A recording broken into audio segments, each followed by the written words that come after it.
Bulletin का आगाज करें और सबसे पहले आपको खबर दें, आज से पेट्रोल 9 रुपये 99 पैसे फी लीटर महंगा कर दिया गया है। पेट्रोल की नई कीमत 275 रुपये 66 पैसे फी लीटर मुकर्रर कर दी गई है। हाई स्पीड डीजल की कीमत में भी 6 रुपये 18 पैसे फी लीटर इजाफा हुआ है। नई कीमत 283 रुपये 63 पैसे फी लीटर मुकर्रर की गई है। मिट्टी के तेल की कीमत में 1 रुपये 85 पैसे फी लीटर इजाफा हुआ है। मिट्टी के तेल की नई कीमत 183 रुपये 71 पैसे फी लीटर हो गई है। पेट्रोल और डीजल पर लेवी 60 रुपये फी लीटर बरकरार रहेगी।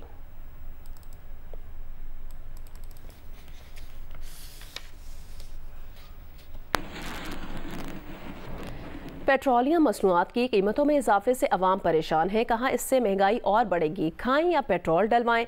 इजाफा वापस लेकर पेट्रोल सस्ता करने का मुतालबा कर दिया।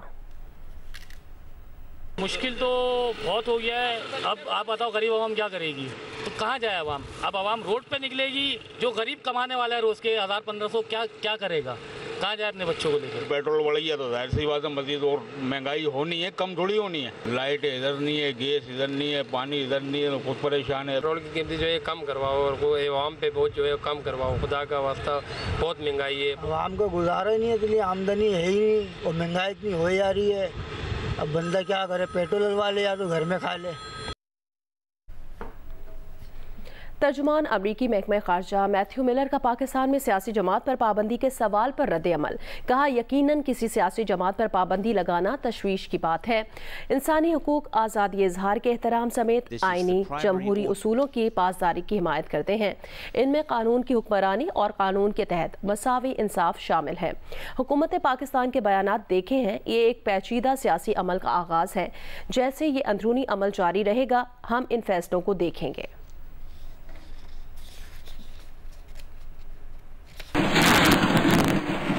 पीटीआई पर पाबंदी लगाने के हुकूमती फैसले पर पीपल्स पार्टी का रद्द-ए-अमल भी आ गया है। मरकजी सेक्रेटरी इत्तलात peoples party parliamentarians Shazia Marri कहती हैं, पीपल्स पार्टी को इस फैसले पर एतमाद में नहीं लिया गया। हुकूमत के इस फैसले से मुतालिक पार्टी के अंदर मुशावरत करेंगे।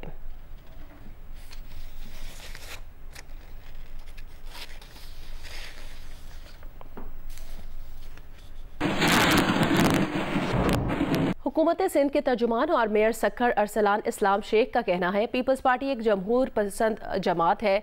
सियासी जमात पर पाबंदी की कभी हिमायत नहीं की, लेकिन सियासी जमात को भी सियासी जमात का तर्ज अमल अपनाने की ज़रूरत है। जारी करदा वीडियो पैगाम में उन्होंने कहा, मुशावरत फैसले से पहले की जाती है, फैसला लेने के बाद मुशावरत नहीं होती।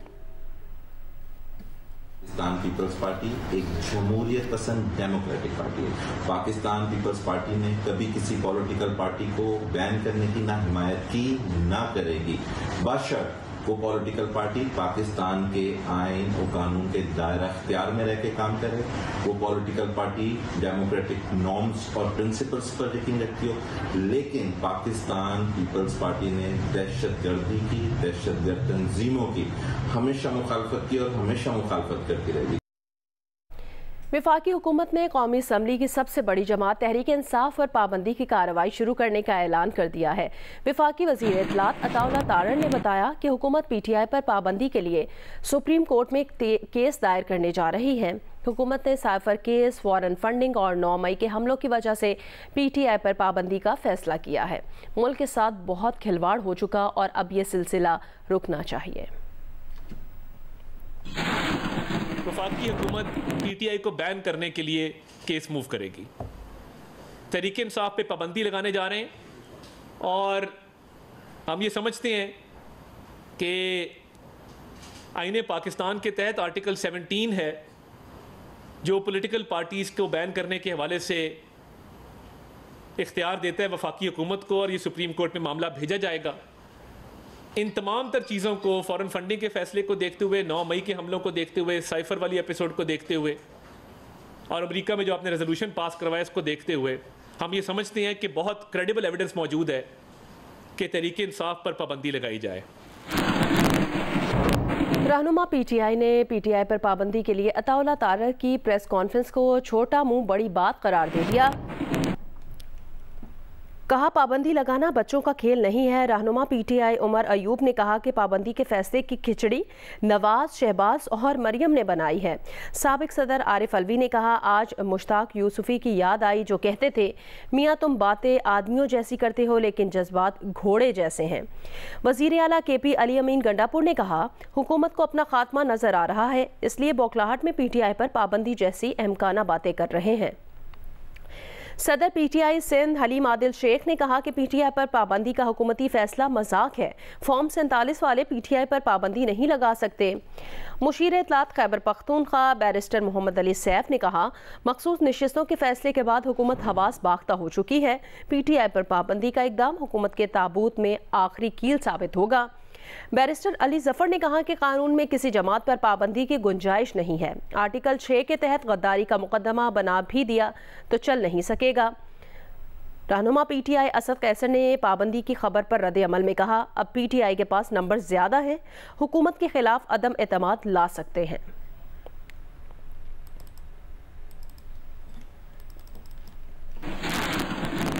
पाकिस्तान तहरीक इंसाफ के चेयरमैन बैरिस्टर गौहर अली खान ने हुकूमत की तरफ से पीटीआई पर पाबंदी के फैसले को नो बॉल और मायूसी करार देते हुए कहा उन्हें हुकूमत के इरादों का इल्म था। कैपिटल टॉक में बात करते हुए कहा हुकूमत की तरफ से पीटीआई पर पाबंदी का फैसला सुप्रीम कोर्ट के फुल बेंच के फैसले की तौहीन है। हमें इनके इरादों का पता था। ये जो कह रहे हैं आज मसूब साहब कह रहे हैं, पहले तो हम इसको लाइटली, बड़ा ही लाइटली इसलिए ले रहे हैं कि ये अपनी पार्टी वाले भी इसको इतना सीरियसली नहीं लेते और पहले भी उन्होंने बड़े ऐसे नो बॉल किए जो अपनी ही पार्टी ने बाद में उनको डिनाई किया है कि this is not the statement. ये सिर्फ और सिर्फ फॉर्म 45 से तवज्जो हटाने के लिए, रिजर्व सीट से तवज्जो हटाने के लिए ऐसे हथकंडे कर रहे हैं। मायूसी की इनकी इंतहा हुई, इनको कोई और बन नहीं पड़ा, ये पीटीआई को हरा नहीं सकते। ये सुप्रीम कोर्ट के फुल बेंच के फैसले की कंटेम्प्ट नहीं है, उसकी खिलाफवर्जी। मैं समझता हूँ it is more than that. वज़ीर आज़म शहबाज शरीफ के खिलाफ भी तहरीक अदम एतमाद आ सकती है। पॉलिटिकल पार्टीज़ के लिए सारे ऑप्शंस तो ऑन द टेबल होते हैं और वो अपने एक्सरसाइज करते हैं। अभी फैसला पार्टी ने कोई नहीं। तहरीक इंसाफ ने नून लीग की हुकूमत के खिलाफ तहरीक अदम एतमाद के लिए पीपल्स पार्टी से बातचीत का इशारा दे दिया। जियो न्यूज़ के प्रोग्राम आज शाहजेब खानजादा के साथ में बात करते हुए पीटीआई रहनुमा लतीफ़ खोसा ने कहा तहरीक अदम एतमाद के लिए पीपल्स पार्टी से राब्ते के लिए तैयार हैं। हमारी फॉर्म 47 से मुतालिक शिकायत ज़्यादातर नून लीग और MKM से मुतालिक है। उन्होंने कहा कि सुप्रीम कोर्ट के 11 जजेस ने कहा कि पीटीआई एक सियासी जमात है और रहेगी। नज़रसानी दरख्वास्त भी इन्हीं जजेस के सामने लगेगी और इसकी कबूलियत का इम्कान बहुत कम है। हुकूमत कन्विंस्ड है वो लेके जाएंगे सुप्रीम कोर्ट में और तहरीक इंसाफ पर पाबंदी लगाने में कामयाब हो जाएंगे। ये इन्होंने एक सियासी खुदकुशी की है, अपने पांव पर इन्होंने एक कुल्हाड़ी नहीं कुल्हाड़ा मारा है। आपने इतना जोर लगाया और उसके बावजूद 13 में से 11 जजेस ने कहा कि पाकिस्तान तहरीक इंसाफ एक सियासी जमात थी, है और रहेगी। रिव्यू उन्हीं के पास लगेगी और रिव्यू का scope floating on the surface of the record.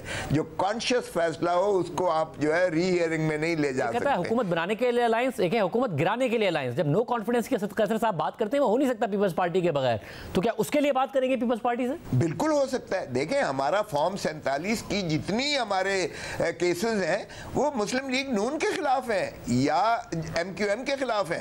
Peoples party के खिलाफ तो हमारा कोई फॉर्म 47 वाला सीन है ही नहीं। मुल्तान में है और कराची की भी एक आध सीट पर है। कराची की होगी या गिलानी साहब का होगा, लेकिन वो कोई ऐसी बात नहीं है। मेरा नहीं ख्याल कि पीपल्स पार्टी खुदकुशी, सियासी खुदकुशी करने का सोच भी सकती है।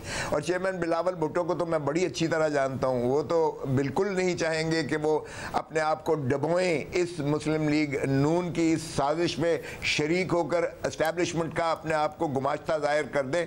वो मेरा नहीं ख्याल कि वो करेंगे। इसलिए अच्छा बाकी रह गया ये कि अगर स्पेस बनती है उनके लिए, पीपल्स पार्टी के लिए, तो वो इसी तरह बनती है कि मुस्लिम लीग नून से वो जान छुड़वाएं और उनकी बी टीम बनने की बजाय वो उनके खिलाफ बिल्कुल सामने आ जाए।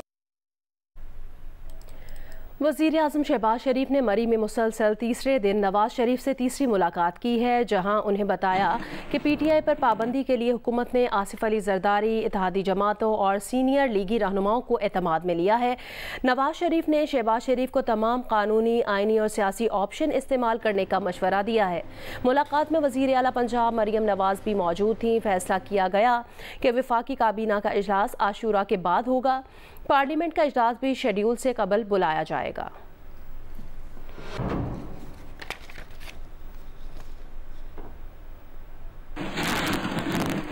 मुस्लिम लीग नून की जानिब से सुप्रीम कोर्ट के मखसूस नशिस्तों पर फैसले के खिलाफ नज़रसानी की दरख्वास्त दायर कर दी गई है। नून लीग की जानिब से दायर दरख्वास्त में सुन्नी इत्तेहाद काउंसिल, हामिद रजा और इलेक्शन कमीशन समेत 11 पार्टीज़ को फरीक बनाया है और सुप्रीम कोर्ट के 12 जुलाई के फैसले पर हुक्म इम्तना जारी करने की इस्तदा की है। दरख्वास्त में मौक़िफ़ अपनाया गया कि चंद निकात पर सुप्रीम कोर्ट का फैसला बिल्कुल खामोश है। क्या सुन्नी इत्तेहाद काउंसिल को मखसूस नशिस्तें मिलनी चाहिए?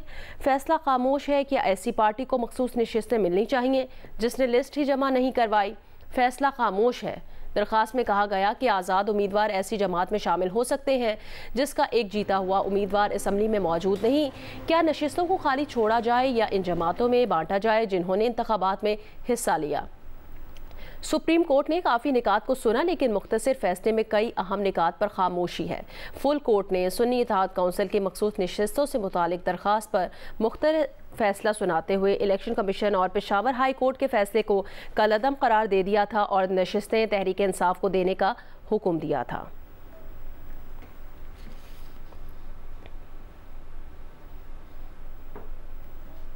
रिपब्लिकन पार्टी ने डोनाल्ड ट्रंप को बाज़ाब्ता सदारती उम्मीदवार नामजद कर दिया है। रिपब्लिकन पार्टी का नेशनल कन्वेंशन जारी है। रिपब्लिकन पार्टी के नामजद सदारती उम्मीदवार डोनाल्ड ट्रंप शुरा से खिताब करेंगे। डोनाल्ड ट्रंप ने सेनेटर जेम्स डेविड वेंस को अपना नायब सदारती उम्मीदवार बना लिया है। सेनेटर जेडी का ताल्लुक पांसा पलटने वाली रियासत ओहायो से है। सेनेटर वेंस माजी में डोनाल्ड ट्रंप पर शदीद तनकीद करते रहे हैं। सन 2016 के इंतखाबात से पहले सेनेटर वेंस ने डोनाल्ड ट्रंप को अहमक, सकाफती हीरोइन और काबिल मज़म्मत शख्स करार दिया था और उनका मुआजना एडोल्फ हिटलर से किया था। ताहम पिछले कुछ अरसे से सेनेटर वेंस ने डोनाल्ड ट्रंप की ऐसे मौक़ों पर भी हिमायत की जब बहुत से अहम रिपब्लिकन रहनुमा उनका साथ छोड़ गए थे। बहुत से रिपब्लिकन्स के नज़दीक सेनेटर की जानिब से सोच में तब्दीली और ट्रंप की हिमायत मौका परस्ती की बेहतरीन मिसाल है। सेनेटर जेडी यूक्रेन को अमरीकी इमदाद के शदीद मुखालिफ हैं। 39 बरस के जेडी ने गरीब घराने में आँख खोली थी। वो मेरीन कोर में खिदमात अंजाम दे चुके हैं और ये लॉ स्कूल से फारिगुल तहसील हैं। सेनेटर वेंस की अहलिया ओशा चिलुकोरी कैलिफोर्निया में पैदा हुई थी और उनके वालिदैन भारत से अमरीका मुंतकिल हुए थे।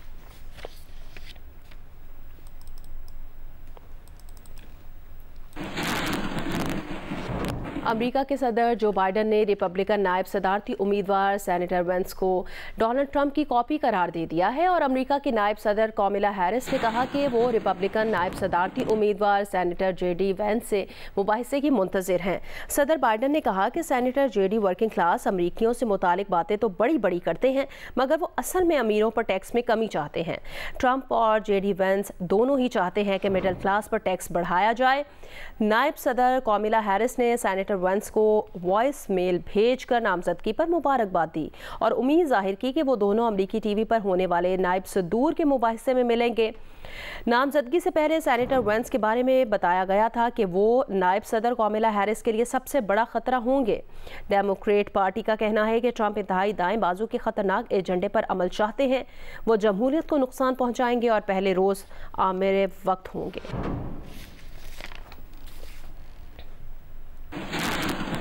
महकमा दाखिला पंजाब ने कहा है लाहौर समेत किसी शहर में 9 और 10 मुहर्रम को मोबाइल फ़ोन सर्विस मुकम्मल मअतल नहीं की जाएगी। सिर्फ जुलूस और मजालिस वाले इलाकों में मोबाइल फ़ोन सर्विस मअतल करने की सिफारिश की गई है।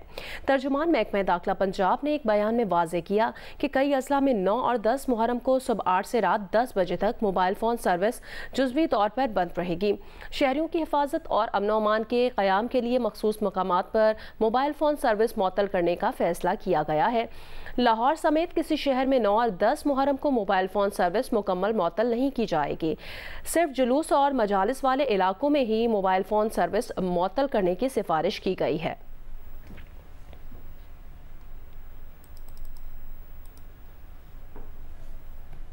शिकारपुर ज़िले भर में मोबाइल फ़ोन सर्विस और इंटरनेट सर्विस मअतल कर दी गई है। पुलिस के मुताबिक अमन व अमान की सूरत हाल को बेहतर बनाने के लिए सर्विसेज मअतल की गई हैं। मोबाइल फ़ोन सर्विस और इंटरनेट सर्विस रात 12 बजे तक बंद रहेगी।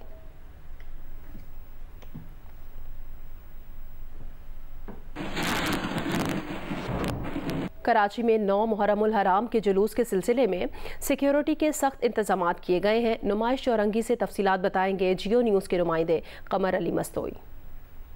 जी 9 मुहर्रमुल हराम की मरकज़ी मजलिस निश्तर पार्क में दोपहर 12 बजे के बाद होगी। मजलिस के अख्ताम के बाद जुलूस जो है वो निश्तर पार्क से बरामद होगा और अपने मुकर्रर रास्तों से होता हुआ हुसैनिया ईरानिया इमाम बारगाह खारादर पहुँचेगा।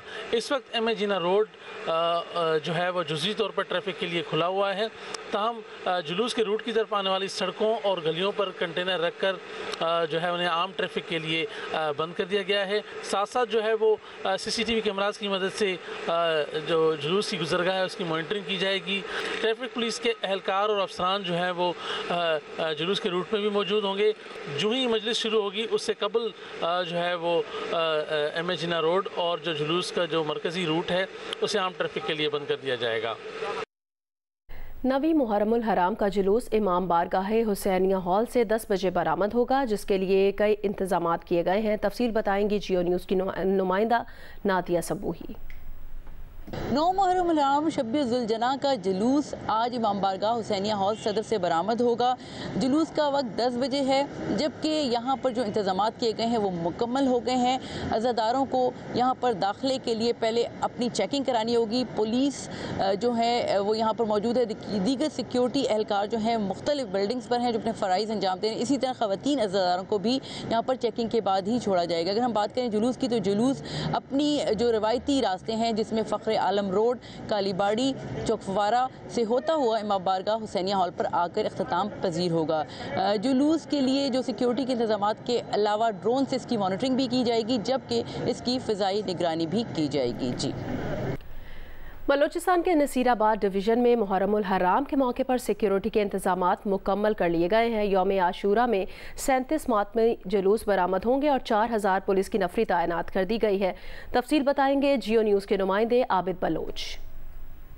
जी बलूचिस्तान के मुख्तलिफ इलाकों नसीराबाद, जाफराबाद, झलमक्सी, कच्ची, उस्ता मोहम्मद और सोबतपुर में यौम आशूरा के मौके पर सिक्योरिटी के तमाम इंतजाम मुकम्मल कर लिए गए हैं। हमारे साथ मौजूद हैं DIG नसीराबाद डिवीजन। के बाद नसीराबाद डिवीजन में सबसे ज्यादा प्रोसेशन होते हैं, जिसमें मच से लेकर उस्ता मोहम्मद, डेरा लाया, तमाम डिस्ट्रिक्ट में मुहर्रम के इज्तिमात और प्रोसेशन होते हैं। टोटल जो है आशूरा के दिन 37 जो है प्रोसेशन होंगे, जिसमें से 20 हसास है, बहुत ज़्यादा हसास है।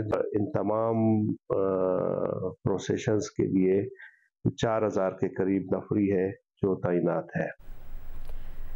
जियो स्पोर्ट्स में आपको बताएं, पाकिस्तान क्रिकेट टीम में ग्रुपिंग और नज़्म ज़ब्त की खिलाफ वर्जी किसी सूरत बर्दाश्त नहीं। हर खिलाड़ी का 3 माह बाद फिटनेस टेस्ट होगा। प्लेयर्स के सेंट्रल कॉन्ट्रैक्ट्स की मियाद 3 साल से कम करके 1 साल कर दी। कौमी क्रिकेटर्स को डोमेस्टिक क्रिकेट लाजमी खेलना होगी। पाकिस्तान क्रिकेट बोर्ड के चेयरमैन मोहसिन नकवी ने बड़े फैसलों का ऐलान कर दिया है।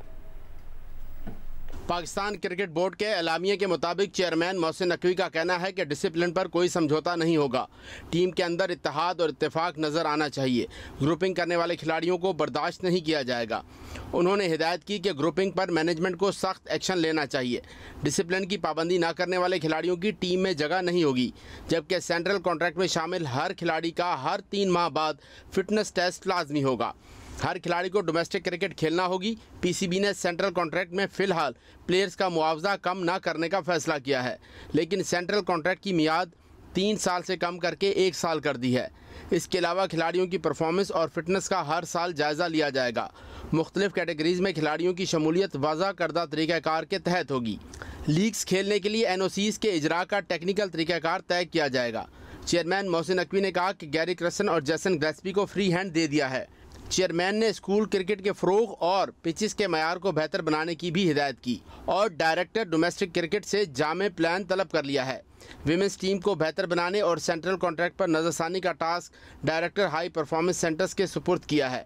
डोमेस्टिक कॉन्ट्रैक्ट का जायज़ा लेने के लिए मोहम्मद यूसुफ, असद शफीक, उस्मान वाला और नदीम खान को जिम्मेदारी सौंपी है।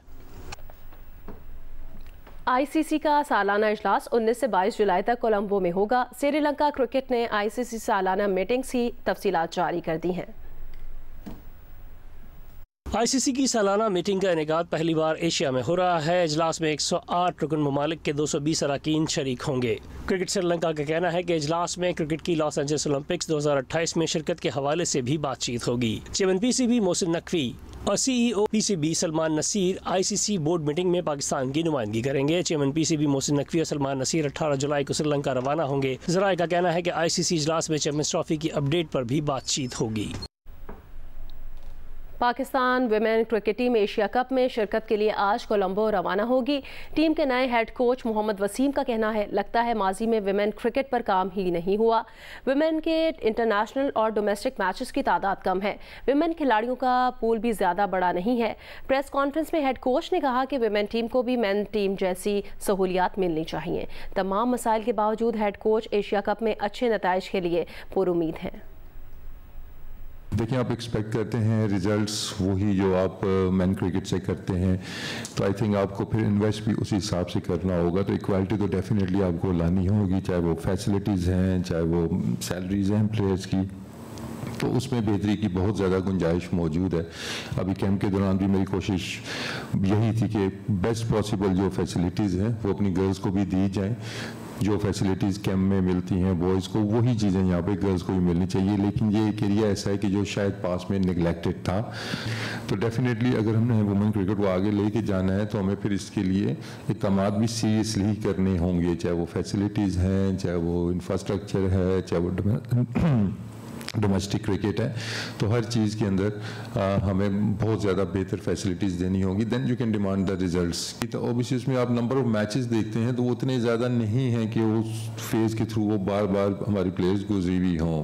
कि अगर हम देखते हैं नेशनल लेवल के ऊपर तो शायद उतना बड़ा हमारा पूल नहीं है जितना होना चाहिए। तो उसमें अगेन जो मैं फैक्टर्स कहूँगा कि अगर जब हमारी डोमेस्टिक क्रिकेट एक प्रॉपर तरीके से होगी, उसकी परफॉर्मेंस के ऊपर आपका पूल बढ़ता रहता है। कि हमें थोड़ी बेहतर डायरेक्शन की ज़रूरत है, और जिसमें जो ऑब्वियसली जो कुछ चैलेंजेस हैं, this is one of the reason. Camp लगा है, उसमें फीडबैक प्लेयर्स का भी आया, कुछ मैनेजमेंट का भी आया कि ऑब्वियसली ये चीज़ तो हमें करनी होगी। ये मनाजर हैं पंजाब स्टेडियम लाहौर के, जहां पेरिस ओलंपिक्स में पाकिस्तान की नुमाइंदगी करने वाले एथलीट्स अरशद नदीम और फाइका रियाज ट्रेनिंग करते हैं। लेकिन यहां समर कैंप्स और दीगर एथलीट्स की आमद के बायस दोनों ट्रेनिंग पर फोकस नहीं कर पाते। अरशद नदीम की थ्रो के लिए पहले एरिया खाली कराना पड़ता है ताकि जैवलिन किसी को लग न जाए। उन्हें कई मरतबा खिलाड़ियों के दरमियान में आने की वजह से थ्रो रोकना पड़ती है। पाकिस्तान में मेरे ख्याल में जैसे कि प्रॉपर एथलेटिक्स का ग्राउंड होता है वो अभी तक नहीं है, तो अगर एथलेटिक्स का एक प्रॉपर ग्राउंड अगर बना दिया जाए तो मेरे ख्याल में ये एथलेटिक्स टीम के लिए बहुत बड़ी खुशखबरी होगी। एथलीट फाइका रियाज को भी रश की वजह से ट्रेनिंग में दुश्वारी का सामना है। फाइका की रनिंग के दौरान दीगर खिलाड़ी ट्रैक पर आ जाते हैं। उनका कहना है कि ट्रेनिंग पर फोकस के लिए अलग सेंटर होना चाहिए। किसी मेगा इवेंट पे जा रहे हैं तो हमें उसी हिसाब से ट्रेनिंग होनी चाहिए, ताकि वहाँ पे सिर्फ स्पेसिफिक लोग हों जो ट्रेनिंग कर रहे हैं, मतलब मेन इवेंट के लिए, वो सिर्फ वहाँ पे मौजूद हों। एथलीट्स का मानना है कि वो स्टेडियम में किसी की ट्रेनिंग के खिलाफ नहीं, लेकिन एलीट एथलीट्स के लिए हाई परफॉर्मेंस सेंटर का होना बहुत जरूरी है। कैमरामैन जवाद हैदर के साथ सुहेल इमरान, जियो न्यूज़ लाहौर। मोहम्मद हारिस को Pakistan Shaheen's white ball team का कप्तान मुकर्रर कर दिया है। वर्ल्ड कप खेलने वाले उस्मान खान को भी पाकिस्तान शाहीन्स में शामिल कर लिया गया है। Pakistan Shaheen's red ball team Sahibzada Farhan की क़यादत में गुज़िश्ता रोज़ ऑस्ट्रेलिया पहुंची थी, जहां वो बांग्लादेश ए के खिलाफ 2 4 रोज़ा मैचेस खेलेगी, जिसके बाद 2 वनडे और 9 टीमों पर मुश्तमिल वाइट बॉल सीरीज खेली जाएगी, जिसके लिए PCB ने पाकिस्तान शाहीन्स का कप्तान मोहम्मद हारिस को मुकर्रर किया है। साथ ही रेड बॉल की टीम में 7 तब्दीलियां की हैं। कामरान गुलाम, खुर्रम शहजाद, मेहरान मुमताज़, मोहम्मद अली, मुबस्सिर खान, तैयब ताहिर और उमर अमीन बांग्लादेश के खिलाफ 2 मैचेस के बाद वापस आ जाएंगे, जबकि अब्दुल फसी, इरफात मनहास, आरिफ याकूब, जहादात खान, मोहम्मद हारिस, मोहम्मद इमरान जूनियर और Usman Khan white ball series के लिए टीम को ज्वाइन करेंगे। ओमान की इमाम अली मस्जिद में दहशतगर्दी का वाकया पेश आया है। फायरिंग से 5 अफराद जाँ बहक हो गए हैं। पुलिस के मुताबिक वाकया मस्कत के इलाके वादी अल कबीर में इमाम अली मस्जिद में पेश आया, जहां मजलिस आज़ा जारी थी और 700 से ज़ायद अफराद मौजूद थे। अरब मीडिया के मुताबिक मस्जिद में ज़्यादातर पाकिस्तानी कम्युनिटी के अफराद थे। सिक्योरिटी हुकाम और दहशतगर्दों के दरमियान फायरिंग का तबादला भी हुआ है। तहम हमलावरों की तादाद और हलाकत से मुतालिक मालूमात हासिल नहीं हो सकी।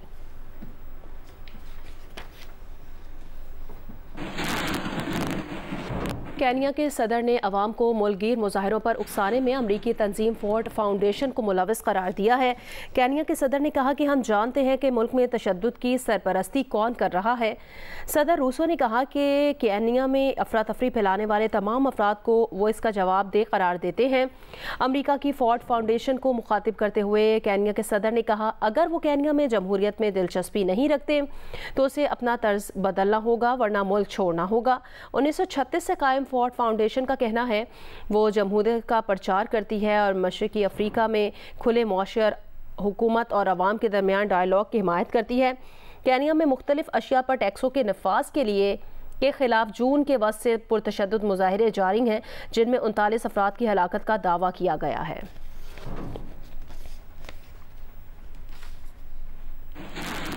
खैबर पख्तूनख्वा हुकूमत ने निजी फलाही तंजीम के ताउन से सरकारी स्कूल्स के 70,000 बच्चों को रोज़ाना मुफ्त और मयारी खाना फराहम करने का फैसला किया है। महकमा समाजी बहबूद और निजी फलाही तंजीम के साथ मुफाहमत की यादाश्त पर दस्तखत किए जाएंगे। वज़ीर आला अली अमीन गंडापुर ने कहा, सूबाई हुकूमत के इस फलाही इकदाम से सरकारी स्कूल्स में एनरोलमेंट बढ़ जाएगी। वज़ीर आला KP अली अमीन गंडापुर की ज़ेर सदारत महकमा तालीम का इजलास मुनक़िद हुआ। इजलास में सरकारी प्राइमरी स्कूल्स में स्कूल खाना प्रोग्राम शुरू करने का उसूली फैसला किया गया है। मुजवज़ा प्रोग्राम के तहत सूबे के तमाम डिविजनल हेडक्वार्टर्स के प्राइमरी स्कूल्स में बच्चों को मुफ्त खाना फराहम किया जाएगा। इजलास में फैसला किया गया कि इब्तदाई तौर पर एबटाबाद और स्वात में बतौर पायलट प्रोजेक्ट आगाज किया जाएगा। इसके बाद प्रोग्राम को सूबे के दीगर डिविजनल हेडक्वार्टर्स में भी शुरू किया जाएगा। इजलास में ये भी कहा कि कम व बेश 70,000 बच्चों को रोज़ाना मुफ्त और मयारी खाना फराहम किया जाएगा, जिस पर सालाना 50 करोड़ रुपए अखराजात का तखमीना लगाया गया है।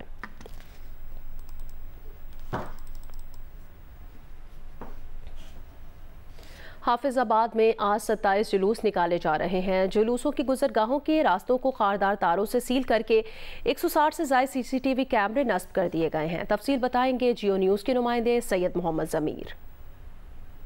जी, हाफिजाबाद में आज 9वीं मुहर्रमुल हराम को नवासा रसूल हज़रत सैयदना इमाम हुसैन अलैहिस्सलाम और आपके जानसारों की लाजवाल कुर्बानी की याद में मजमूई तौर पर 27 जुलूस निकाले जा रहे हैं, जबकि 65 से ज़ायद मुकामात पर मजालिस का इनकाद किया जा रहा है। इस मौका पर पुलिस की जानब से सिक्योरिटी के सख्त तरीन इंतज़ामात देखने में आ रहे हैं। जुलूसों की गुजरगाहों के रास्तों को खारदार तारों से सील करके वहाँ पर CCTV कैमरे नस्ब कर दिए गए हैं और छतों पर पुलिस के माहिर निशानाबाज जवानों को तैनात किया गया है, जबकि जुलूसों और मजालस के शुरका को वाक थ्रू गेट से गुजार कर दाखिल किया जा रहा है। इसके साथ साथ जुलूसों की मॉनिटरिंग के लिए DPO और DC ऑफिस में एक कंट्रोल रूम भी कायम किया गया है, जहाँ पर CCTV कैमरों से इन जुलूसों की मॉनिटरिंग की जा रही है। दूसरी जानब शहर में जगह जगह सबीनें लगा दी गई हैं और नजरो न्याज की तकसीम का सिलसिला भी शुरू हो चुका है। जी, सरगोदा में 9 मुहर्रमुल हराम के मौके पर रेशमी कपड़े में मलबूस खूबसूरत जीन और इस पर सोने से बने हुए जेवरात से मुज़य्यन शबी जुलजना का जुलूस निकाला जाता है। शबी जुलजना के जुलूस का तारीखी पस मंज़र जानते हैं मलिक मोहम्मद असगर की रिपोर्ट में। सरगोदा के ब्लॉक नंबर 23A से 9वीं मुहर्रमुल हराम को बरामद होने वाला तारीखी जुलूस इस हवाले से भी अहमियत का हामिल है कि यहाँ पर बरामद होने वाले जुलजना की तैयारी में अज़ादार अपनी सारी ही अकीदत निछावर कर देते हैं। जुलूसों में हमारा जुलजना जो है ये बरामद होता है। इसका जेवर जो है वो हमने सोने का बनवाया हुआ और एक नौकर रखा हुआ है इसके ऊपर जो इसकी खिदमत करता है। रेशमी कपड़े में मलबूस खूबसूरत जैन और उस पर सोने से बने हुए जेवरात से मुज़य्यन जब ये जुलजना निकलता है तो हजरत इमाम हुसैन की याद और आपके घोड़े की वफादारी को याद करके हर आंख अश्कबार हो जाती है। अज़ादार इस जुल्जना को छूना भी अपने लिए मुतबर्रक समझते हैं। आज 9 मुहर्रम उल हराम का जुलूस, इस तरह में शबीह जुल्जना जो बरामद होता है, ये हज़रत इमाम हुसैन के साथ इस जानवर ने वफा की थी करबला के मैदान में, और इसकी हम शबीह बनाते हैं। वैसे तो मुहर्रम उल हराम के दौरान जिला भर में शबीह जुल्जना के सैकड़ों जुलूस बरामद होते हैं, लेकिन इन सब में ब्लॉक 23 वाला जुल्जना अपनी मिसाल आप है। कैमरामैन जहीर खान के साथ मलिक मोहम्मद असगर, जियो न्यूज़, सरगोदा।